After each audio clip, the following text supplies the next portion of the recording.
आप राजनीति में क्यों आना चाहते हैं? आप गांव में जाते हैं तो सबसे ज्यादा प्रॉब्लम क्या सुनने को मिलती है? ये सोशल मीडिया केवल आपका एक प्रचार प्रसार है या कुछ और है?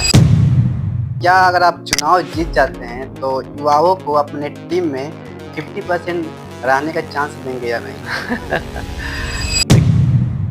वो वादा करते हैं जो करते हैं, आप बिल्कुल वैसे वादा नहीं करते हैं जो नहीं करते। आप लोगों के लिए 1 साल के अंदर क्या करेंगे ताकि और ज़्यादा विश्वास आप पे बढ़ जाए? और धर्म की जात पे आप बात नहीं करते हैं, जबकि आज के जो चुनाव हो रहे हैं इस पे जाति और धर्म को जाति लेकर लोग मुद्दा बनाते हैं और चुनाव लड़ते हैं और जीत भी जाते हैं। तो इसको आप कैसे देखते हैं? एक समय था कि हमारे देश में एक नेता थे जो उनके नाम है पंडित जवाहरलाल नेहरू। वो बच्चों के चाचा कहे जाते थे। बच्चों से इतने प्रेम करते थे कि मतलब कोई हद नहीं होती उनकी प्रेम करने, बहुत लगाव रखते थे। और उन्हीं का कोई रूप एक अवतार है हमारे सामने, पवन कुमार दुबे जी, जो कि हमारे भविष्य के विधायक होने वाले हैं। तो कर कैसे लगा आपको हमारे साथ बैठ के? बहुत अच्छा लगा। आपका बहुत बहुत स्वागत है। Thank you sir. सर आप राजनीति में हम बात करें तो बहुत चर्चा चल रहा है इस समय युवाओं को लेके, और हमेशा आप लोगों से मिलते रहते हैं, जिनसे बात करो वही आपके बारे में चर्चा कर रहा है इस समय। तो हम इसीलिए आपसे मिलने आए हैं और कुछ जानना है कि आपके मन में युवाओं के लिए क्या चल रहा है। तो मेरा पहला क्वेश्चन यही है, आप राजनीति में क्यों आना चाहते हैं? राजनीति एक बड़ा माध्यम है समाज में सेवा करने के लिए और उन ज़रूरतों को पूरा करने के लिए जो आम आदमी को चाहिए। हाँ। ऐसे विषयों को उठाने के लिए, ऐसे विषयों पर समाधान करने के लिए जो आम आदमी की ज़रूरत है, और राजनीति उसका एक बड़ा माध्यम है। आप गांव में जाते हैं तो सबसे ज्यादा प्रॉब्लम क्या सुनने को मिलती है कि लगता है कि अरे यार ये तो होना चाहिए? तो क्या आपको सुनने को मिलती है गांव में अब जाते देखिए, हैं? गाँव में तो बहुत ढेर सारी चीज़ें सुनने को मिलती है। पहला तो जैसे गाँव में घुसिए तो कोई किसी का पेंशन नहीं आया है, तो किसी के आधार कार्ड में प्रॉब्लम है, किसी को आवास नहीं मिला है, तो किसी के नाली का समस्या है, तो किसी को अभी तक उनके यहाँ लाइट की समस्या है, तो किसी के यहाँ वोल्टेज सबसे बड़ा प्रॉब्लम गांव में सुनिए तो कि भाई लाइट तो आ रही है बट वोल्टेज नहीं है, बिजली की कटौती हो रही है। फिर गांव में सबसे बड़ा प्रॉब्लम जो लोगों को फेस करना पड़ता है कि जो वोल्टेज है वो बहुत डाउन है। हाँ, ये तो चलती रहता है। उसके बाद कई गांव में ऐसे हैं जहां मोबाइल ठीक से नहीं पकड़ता है, टावर का इशू है। जैसे अब अगर आप पूरा नौरंगिया से आप आइए लक्ष्मीपुर होते हुए, तो पूरे उस रीजन में आपको नेटवर्क का एक समस्या रहता है। मिलेगा। तो अलग अलग गांव में फिर अलग अलग समस्याएं हैं। जैसे आप अगर इधर चले तो पानी के जमाव की समस्या है। हाँ, हमारे क्षेत्र में उधर आपके कम क्षेत्र नहीं में है। तो मतलब आप यही कहना चाहते हैं कि कहीं ना कहीं एक एजुकेटेड लीडर की जरूरत है इस क्षेत्र में? अब एजुकेटेड लीडर हो ना हो ये महत्वपूर्ण नहीं है। महत्वपूर्ण ये है कि जो जनता की मूल समस्याएं हैं उन समस्याओं पर काम हो। और ऐसे बहुत से काम हैं, जैसे युवाओं पर बहुत से काम करने की आवश्यकता है, किसानों पर काम करने की आवश्यकता है, जो हमारे दुकानदार हैं उन पर काम करने की आवश्यकता है, उनका जीवन स्तर, उनका व्यवसाय कैसे बढ़े, रोजगार कैसे मिले, इन सब विषयों पर काम करने की जरूरत है। अच्छा सर, फिर आपकी अगर अगर इससे बात किया जाए तो एक और लोगों के मन में सवाल उठ रहा है कि आपको आपको आज के नेताओं की सबसे बड़ी समस्या क्या दिखती है? नेताओं को समस्या, नेताओं की समस्या है, नेताओं को समस्या। नेताओं से क्या समस्या है जो ग्राउंड लेवल जाते हैं तो देखने को नहीं मिलता है कि हाँ इसके कारण ये नहीं कर पाए, अब देखिए, नेता होने के बावजूद भी? देखिए क्या है कि आप क्या करेंगे इस बात पर निर्भर करेगा कि आप क्या सोचते हैं। हाँ। क्या सोचते हैं इस बात पर निर्भर करेगा आप क्या जानते हैं, और क्या आप जानते हैं इस बात पर निर्भर करेगा कि आप कितना देखते हैं, कितना पढ़ते हैं, कितना सुनते हैं। अब पढ़ना, सुनना, देखना अगर बंद हो जाएगा तो आप जानना बंद करेंगे, जानना बंद करेंगे तो आप सोचना बंद कर देंगे, सोचना बंद करेंगे तो उस पर काम करना बंद कर क्या देंगे। बात है सर। अच्छा, हमने अपने सोशल मीडिया आपके अकाउंट देखा तो वहाँ पे सबसे ज्यादा अगर आपको देखा जाए तो बच्चों से बहुत प्रेम भाव और लोगों से दिखता है।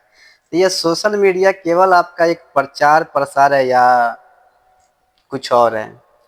नहीं, सोशल मीडिया तो भाई एक देखिए क्या है कि सोशली पहले हम लोग फिजिकली हम लोग कनेक्टेड थे पहले हाँ, सोसाइटी में। आमने-सामने मिलते थे लोग। अभी क्या है कि कारोबार सबका बढ़ने लगा। गाँव में के पास समस्याओं का समाधान इतना था नहीं कि लोग गाँव में रहें, कमाएँ और वहीं से उनकी समस्या का समाधान हो। तो लोग बाहर जाना शुरू किए तो जीवन स्तर बदला, सोसाइटी चेंज हाँ, हुई। हाँ। तो अभी क्या है कि जो सोशल मीडिया है वो उसने एक डिजिटल सोसाइटी बना दी। हाँ, हाँ, डिजिटल तो तभी तो हम और और आप यहाँ मिल पा रहे हाँ, हैं। डिजिटल सोसाइटी कि आप एक साथ लाखों लोगों से मिल सकते हैं, बात कर सकते हैं, भले आप डिजिटली ही मिल रहे हैं, हाँ, बट वो भी एक सोसाइटी है हाँ, सोसाइटी और वो बिल्कुल है। एक वर्चुअल सोसाइटी है जो फिजिकल सोसाइटी जैसा ही उसका बिहेवियर है। तो उसका माध्यम केवल प्रचार-प्रसार का नहीं है, जो भी गतिविधियाँ आपकी हैं, मैंने अगर आप 2.5 साल पहले के हमारे सोशल मीडिया को देखेंगे, 2010 से हम सोशल मीडिया पर हैं और देश और अ, अंतर्राष्ट्रीय स्तर पर जो भी गतिविधियाँ होती रही, उस पर बड़े सजगता से हमने बड़े-बड़े लेख हम लिखते थे और उस पर अपने विचार रखते थे। आप लिखते तो थे। आप हमारा देखिए हम उस पे उन विषयों पर हमेशा लिखते रहे हैं, हर विषय पर लिखते हैं और एक जागरूक नागरिक के रूप में जो होना चाहिए उस पे हमने हमेशा बात किया है। अच्छा सर। तो अगला क्वेश्चन मेरा ये है कि हर चुनाव के समय नेता युवाओं की ही क्यों बात करता है और रोजगार देने की वादा करता है और बाकी नेताओं से आपको कैसे अलग चुना जाए युवाओं के लिए? देखिए, पहले तो ये मैं कहीं नहीं कह रहा हूँ कि मुझे नेता के रूप में चुना जाए। मैं तो कुछ काम कर रहा हूँ और अ, जो युवाओं के लिए ज़रूरी है उस पर हम काम कर रहे हैं। जो हमारे बुजुर्गों के लिए अगर मेडिकल कैंप करा रहे हैं तो हमारी जो माताएँ हैं, हमारी बहनें हैं जिनको मेडिकल चेकअप हो जाएगा तो पता लग जाता है उनको क्या प्रॉब्लम है, क्या नहीं प्रॉब्लम है। तो हम तो एक सेवा कर रहे हैं लोगों का। लोगों का। उसमें कहीं कोई इस तरह की बात नहीं है कि हम अन्य नेताओं जैसे अलग हैं या हम अपने जैसे हैं। आप अपने जैसे हैं। जी। ये सर अगर देखा जाए तो आज राजनीति में पढ़े लिखे युवाओं की बहुत कमी है। तो क्या अगर आप चुनाव जीत जाते हैं तो युवाओं को अपने टीम में 50% रहने का चांस देंगे या नहीं? देखिए सभी आजकल पढ़े लिखे हैं हाँ, और मैं बस इतना कहूँगा कि हम युवाओं को समझदार बनाना चाहते हैं और हम युवाओं से यही कहूँगा कि आप पढ़िए, खूब लिखिए, जानिए, तार्किक बनिए और समझिए। हम युवाओं से ये कहते हैं कि पिछलग्गू नहीं बनना है, आपको पुरुषार्थी बनना है, आप आज्ञाकारी ना बनें, आप तार्किक बनें, आप पुरुषार्थी बनिए और पीछे घूमने की ज़रूरत नहीं है। अपनी कीमत पहचानिए, अपने दम पे आगे बढ़ने की कोशिश करिए, अपने अंदर योग्यता विकसित करिए, वो योग्यता चाहे हाथ के हुनर का, स्किल सीख करके या बुद्धि की योग्यता है कि आप अच्छी पढ़ाई करके या आपका दिमाग अच्छा है और आप पूँजी जुटा करके बिज़नेस करके आगे बढ़ना चाहते हैं तो आगे बढ़िए। तो मैं सभी युवाओं से कहूँगा कि आप खूब पढ़िए, खूब मेहनत करिए, काम करिए और खाली घर में बैठिए। मतलब आप यही कहना चाहते हैं कि युवा सेल्फ डिपेंडेंस हो अपने के लिए। अच्छी बात है सर। युवाओं को सबसे बड़ी समस्या आपको क्या सुनने को मिलती है अगर कहीं किसी से मिलते हैं तो? अलग-अलग है, अब अलग-अलग उम्र के बच्चों की अलग-अलग समस्या है। जैसे हाई स्कूल का जो बच्चा है उसको लाइब्रेरी चाहिए। हाई स्कूल इंटर में जो बच्चे हैं उनको अच्छा स्टेडियम चाहिए खेलने के लिए। हाँ, इंटर के बाद के जो बच्चे हैं उनको अच्छी कोचिंग चाहिए कि भाई हम नीट की तैयारी कर लें, आईआईटी की तैयारी कर लें। हम वनडे कंपटीशन की तैयारी कर लें, एसएससी, बैंक, रेलवे, पुलिस, दरोगा, सिपाही की तैयारी कर लें, उनको अच्छी कोचिंग चाहिए। तो उन युवाओं को अलग समस्या है। जो लड़के ग्रेजुएशन कर लिए हैं उन बच्चों को रोज़गार का संकट है। जो बच्चे इंटर पास हो गए और वो अगर गवर्नमेंट जॉब में नहीं जाना चाहते हैं, तो वो अच्छे कॉलेज की तलाश में हैं कि हमको टेक्निकल कॉलेजेस मिले। तो उनकी अलग समस्या है कि हमारे ज़िले में टेक्निकल कॉलेज नहीं है, हमारे क्षेत्र में टेक्निकल कॉलेज नहीं है। तो उनके लिए अलग समस्या है। अब जो लड़के ग्रेजुएट हो गए हैं उनके लिए रोजगार की समस्या है। जो लड़के रोजगार नहीं करना चाहते हैं और अपने ही इलाके में काम करना चाहते हैं तो उनके लिए पूंजी की समस्या है कि वो कोई व्यवसाय कर सकें। अब जो बच्चा पूंजी भी नहीं उसके पास है और वो भी व्यवस्था नहीं हो पा रहा है और रोजगार भी नहीं मिल पा रहा है तो चाहता है कि भाई कोई स्किल सीख ले। तो हमारे पास स्किल सेंटर उस लेवल के अभी नहीं हो पाए हैं कि बच्चों को स्किल सिखाएं। अभी कुछ तो संस्थान खुले हैं जो छोटे छोटे स्किल सिखा रहे हैं बच्चों को। तो अलग अलग उम्र के बच्चों को अलग अलग समस्याएं हैं। कुल मिलाकर आप युवाओं को रोजगार देने की बात कर रहे हैं।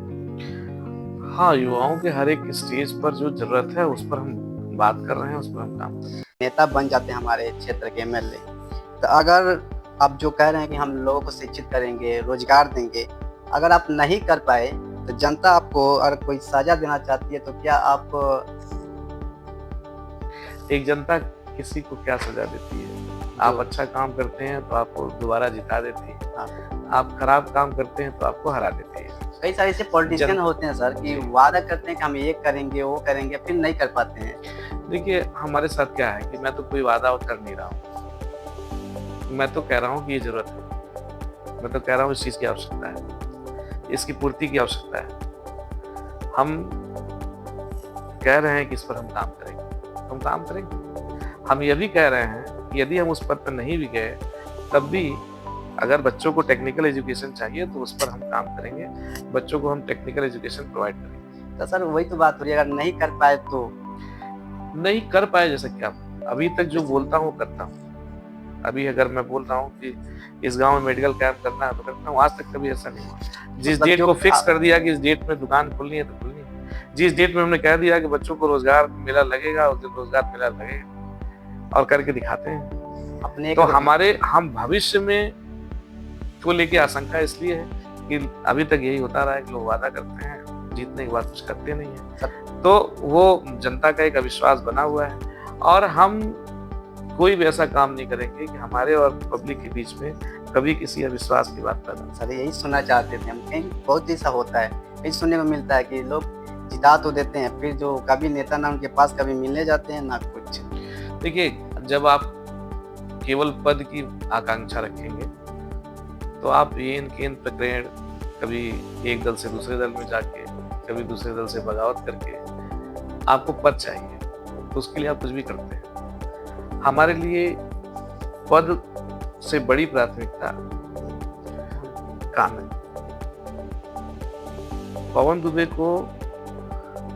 दुबे के नाते नहीं जाना चाहिए, उनके काम के नाते जाना जाता है, काम के नाते जाना जाए। मतलब आप वो वादा करते हैं जो करते हैं, आप बिल्कुल वैसे वादा नहीं करते हैं जो नहीं करते हैं। आप पत्रकार हैं, अभी सीखने की प्रक्रिया में हैं, अभी आपने अपना चैनल नया लॉन्च किया है, तो आप किस चीज से जाने जाएंगे? जो आप काम करेंगे उसी से जाने जाएंगे। कि लोग आपके यहाँ निवास को लेकर बहुत कहते हैं कि पवन दुबे जी तो बाहरी हैं, एक खड्डा में आके चुनाव लड़ेंगे, हमारे यहाँ के विधायक उनसे अच्छे हैं या कोई प्रत्याशी उनसे अच्छा है, हमारे क्षेत्र के तो उसको जिताएंगे कि उनको जिताएंगे। तो आपका इस पे क्या राय है सर? नहीं, वो बात उनका एकदम ठीक है। मैं जो लोग भी ये बात बोलते हैं उनसे ज्यादा हम यहाँ के लोकल हैं। उनके 1000-1200-2000 स्क्वायर फीट का मकान होगा, हमारी यहाँ रोजी रोटी 4 लाख स्क्वायर फीट का केवल बिल्डिंग है। हमने देखा तो हम वो अपना मकान बेच करके कहीं जा सकते हैं, पवन दुबे अपनी रोजी रोटी थोड़े बेच के कहीं जा सकते हैं। ये तो बात है। तो हमसे ज्यादा लोकल वो नहीं है। रही बात, अब अंतिम बात जो मैं कहना चाहता हूँ कि ऐसे सभी लोगों को हम अगस्त के लास्ट में बुलाएंगे, सोशल मीडिया पे डालेंगे कि आज हमारा गृह प्रवेश है और अभी तक मैं आपके लिए बाहरी था, आइए अब हम आपकी तरह ही यहाँ के हो गए। लोगों के लिए एक साल के अंदर क्या करेंगे ताकि और ज्यादा विश्वास आप पे बढ़ जाए? देखिए अगर ऐसा होता है तो मैं बार बार ये बात कहता हूँ कि पहला काम जो मुझे करना है वो बनाना है लाइब्रेरी। 1 साल के अंदर गांव-गांव लाइब्रेरी बना देंगे बच्चों, और लाइब्रेरी ऐसी बनेगी जहाँ बच्चे एक साथ बैठ के पढ़ें और इस बात का कंपटीशन लेके पढ़ें कि अगला 4 घंटा बैठा है लाइब्रेरी तो मैं 6 घंटे पढ़ूंगा लाइब्रेरी बैठ। बच्चों में देर तक बैठने की प्रतिस्पर्धा एक जगह पर हो कि शांति से वहाँ बच्चे पढ़ें। और जो बच्चा 4 घंटा पढ़ता है वो कंपटीशन करेगा, देखेगा बगल वाला तो टेबल पर बच्चा 6 घंटे पढ़ रहा है तो वो भी पढ़ेगा। बच्चों में पढ़ने की, देर तक बैठने की एक प्रतिस्पर्धा विकसित करना चाहते हैं। पहला मेरा काम ये होगा। दूसरा कि 1 साल के अंदर ही एक आयुर्वेदिक मेडिकल कॉलेज और एक इंजीनियरिंग कॉलेज बना दें। खड्डा क्षेत्र में? जी। खड्डा क्षेत्र में? जी। अरे वाह सर, क्या बात है। तो सर अगर आगे बातें किया जाए, आप इतना लोगों के प्रति, जनता के प्रति जितने भी लोग हैं, आप इतना प्रेम दिखा रहे हैं और लोग भी दिखा रहे हैं। बाई चांस अगर कभी ऐसा हुआ कि आप चुनाव सर हार जाते हैं, तो फिर आप क्या करेंगे? देखिए, चुनाव तो जो कितना भी पावरफुल हो, हाँ। उसके पास हमेशा संभावना रहती है कि चुनाव हार सकता है। हम्म। और लड़ने वाला व्यक्ति अगर इस बात के लिए नहीं तैयार है कि हम हार सकते हैं, तो फिर वो लड़ाका नहीं है। हारने के लिए आदमी को तैयार रहना चाहिए और जीतने के लिए आदमी को प्रयास करना चाहिए। जो बात आपने प्रश्न किया है उसका उत्तर दे दूं कि हारने के बाद भी अगर हम हारते हैं, तब भी हम ऐसे ही रहें, ऐसे ही काम करेंगे। जैसे आप कर रहे हैं वैसे करते रहेंगे। सर हमारे खड्डा क्षेत्र में एक ग्राम तुरकहाँ है, वहाँ एक सरकारी हॉस्पिटल है। वहाँ बहुत सारी प्रॉब्लम को फेस करना पड़ता है, जैसे समय पर दवा नहीं मिलती है, सही से इलाज नहीं हो पाता है, और वहाँ डॉक्टरों की कमी नहीं है। डॉक्टर है पर उन्हें मटेरियल नहीं मिल पाता, टूल्स नहीं मिल पाता है कि वो इलाज करें। और वो जब रेफर करते हैं तो जिला पे जाते जाते सर उनका डेथ हो जाता है बीच रास्ते में। तो इस पे आप क्या कहना चाहेंगे? नहीं, ये समस्या पूरे खड्डा विधानसभा क्षेत्र की जितनी भी सीएससी हमारी समस्या है, आप चाहे तुरकहाँ का ले लीजिए, चाहे आप पटवा का ले लीजिए, हर जगह समस्या है कि कहीं डॉक्टर हैं तो संख्या कम है, दवा नहीं है। अगर अल्ट्रासाउंड मशीन है तो उसको चलाने वाला नहीं है, एक्सरे मशीन है तो उसको चलाने वाला नहीं है। और जो इलाज के केंद्र हैं वो एक्चुअली इलाज के केंद्र नहीं है, रिफर के केंद्र है। जैसे ही छोटी मोटी कुछ प्रॉब्लम दिखती है तो वो इलाज नहीं करेंगे, तुरंत रिफर कर देंगे, इसकी पडरौना जाइए या बीआरडी जाइए। तो ये एक संकट आज से नहीं है, वर्षों से है और इस पर बहुत उदासीनता है, इस पर काम नहीं हो रहा है। और इतनी बड़ी आबादी की समस्या का समाधान जो स्वास्थ्य को लेकर के है, वो अकेले गवर्नमेंट के बस का नहीं है। इस क्षेत्र में कम से कम 4-5 अलग-अलग इलाकों में बड़े सुपर स्पेशलिटी हॉस्पिटल बनने चाहिए। उस दिशा में निजी क्षेत्रों से संपर्क करके बात करने की आवश्यकता है कि पडरौना के कुछ डॉक्टर्स के ग्रुप से बात किया जाए, कुछ गोरखपुर के डॉक्टर से बात किया जाए कि भाई आप जैसे गोरखपुर में हॉस्पिटल बनाए, एक चेन अपना हमारे खड्डा क्षेत्र में ही स्थापित कर दीजिए। 3-4 बड़ा ग्रुप आ गया तो हमारे स्थायी समस्या का समाधान हो जाएगा। तो केवल हमें सरकार के भरोसे नहीं रहना है, और सरकार की जो समस्याएं हैं वो तो है ही, हर हॉस्पिटल की यही समस्या है कि डॉक्टर समय से नहीं उपलब्ध है, अगर हैं तो जो बीमारी है उसकी गंभीरता को देखते हुए जो जरूरत है वो सामान उपलब्ध नहीं है, जो मेडिकल इंफ्रास्ट्रक्चर है वो उपलब्ध नहीं है। तो ये एक संकट है, इस पर बहुत गंभीरता से काम करनी जरूरत है। सर इसका मेन जो है जिम्मेदार कौन है, किसके कारण ये सब हो रहा है? देखिए, एक पूरा इकोसिस्टम इस पे काम करने की आवश्यकता है कि जो डॉक्टर हैं वो खड्डा क्षेत्र में क्यों रहें।